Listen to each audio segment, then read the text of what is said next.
आज आपण बनवणार आहे कढी. त्यासाठी घेतलं आहे ताक. एक बेसन पिठात आपण पाणी मिक्स केलं आहे. आता एक पातेल्यात तेल गरम करून त्यामध्ये मोहरी टाकलेली आहे.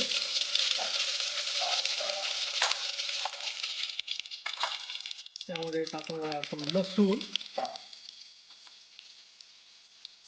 नंतर टाकत आहे कढीपत्ता.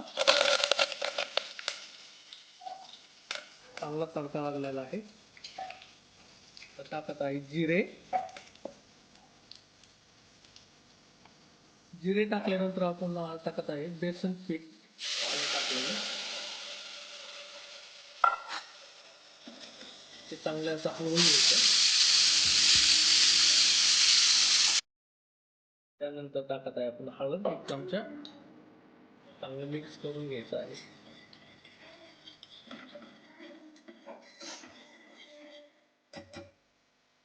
त्यानंतर आपण चवीनुसार मीठ टाकू.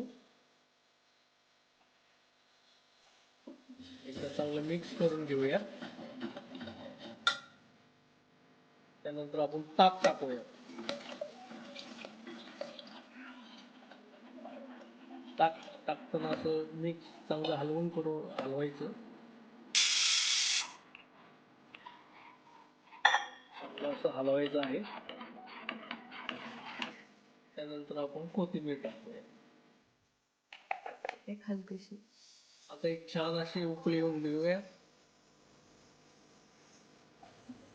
कढीला उकळी असतोपर्यंत अशी हलवत ठेवायची, त्यामुळे ती फुटत नाही.